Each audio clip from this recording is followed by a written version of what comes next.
September 2, 2025, and sees parade to showcase China's military might and circle of autocrats.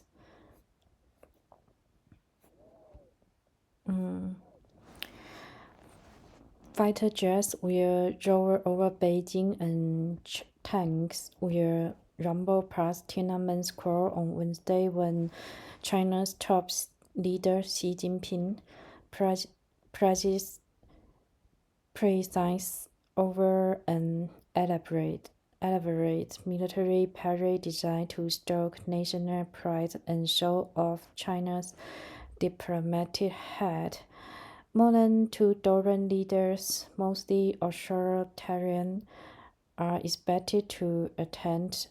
Joining Mr. Xi are President Vladimir Putin of Russia, the North Korean dictator Kim Jong-un, and President Marshal Penjakins of Iran, the first time and that the leaders of the four countries will gather in the same place.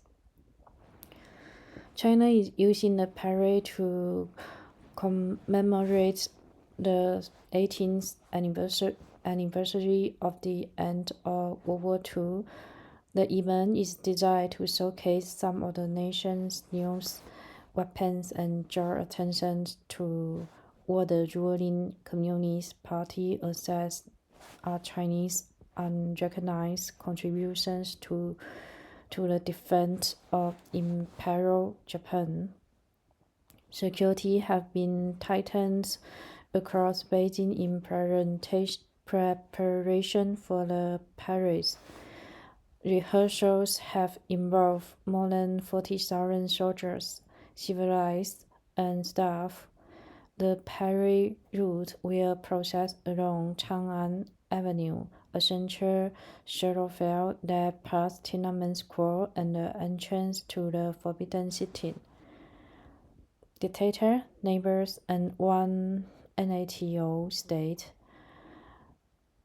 Other guests who are expected to attend include Min Yong-hun, the chief of Myanmar's junta and the president denies social longest of the Republic of Congo, leaders who hail from countries which abysmal human rights records. Only 7 of the 25 countries whose leaders are attending are considered free and partly free by Freedom House, a Washington-based advocacy group. There is one notable outlier, Prime Minister Robert Fico of Slovakia, a NATO member state considered one of the freest countries in Central European. Mr. Fico, a long-time critic of Western support for Ukraine, have worked hard to forge better diplomatic and economic ties with Beijing. Still, the convergence of so many decidedly under-migrated leaders undercut China's pull with autocrats as the world's leading authoritarian power, said Neil Shermos, a fellow at the Asian Society's Center for China Analysis. Also telling Mr. Shermos was that leaders from 11 of the 14 countries bordering China were represented, including Mongolia, Laos, and Nepal, offering a vivid demonstration that China is already regional superpower. What to expect if the last military parade commemorating World War II in Beijing 2015 in any guide? Viewers can expect a heavily choreography show with goose-stepping soldiers, bands playing stirring material, music, and military aircraft flying overhead in the Thai formation, releasing plumes of colorful smoke. Mr. Xi will likely rebuild the Azam troops through the sunroof of a Chinese-made jet flyer like outing a feast with microphones which he will use to periodically belt, greeting comrades. Mr. Xi will then join the visiting world leaders to watch the rest of the parade. In 2015, World War II veterans were included in the event, waving from the roofless bars. Nationalism and a recasting of the war. The parade is centerpiece of a broader campaign by the Communist Party to vent nationalities and anti-Japanese sentiment. The party has prompted movies that focus on brutality of the Japan Imperial Army, packing movie theaters across the country, priming audience for Mr. Xi's message. That fever is politically useful to the party by reviving memory of wartime trauma. The party has rarely a dominated support in the face of prolonged economic storm, young unemployment, and tensions with the United States. The campaign has also raised frictions with Japan. Last week, Beijing loaded a protest with Toyota over reports that Japan has asked European and Asian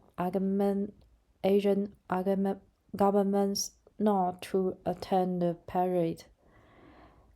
Mr. Xi is expected to highlight the larger role China played in World War II, something that is not typically recognized in the West.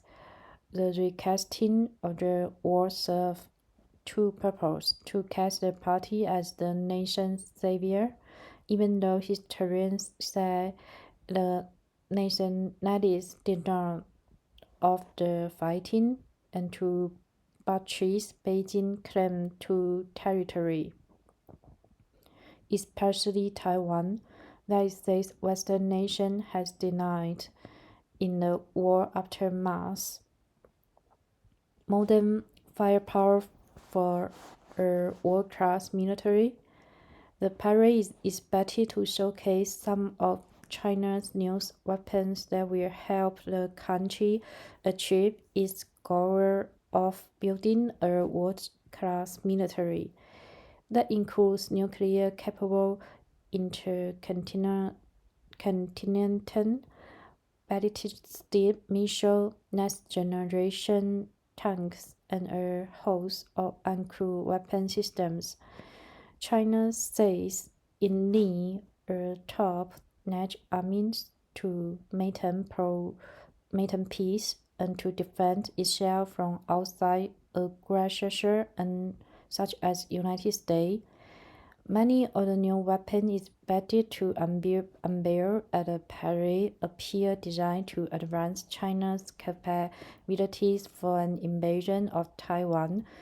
The self-governing island claimed by Beijing, those include hypersonic anti-ship missiles that could potentially threat the U.S. Navy coming to Taiwan defense and combat drones that can help China's military better navigate Taiwan's mountainous terrain.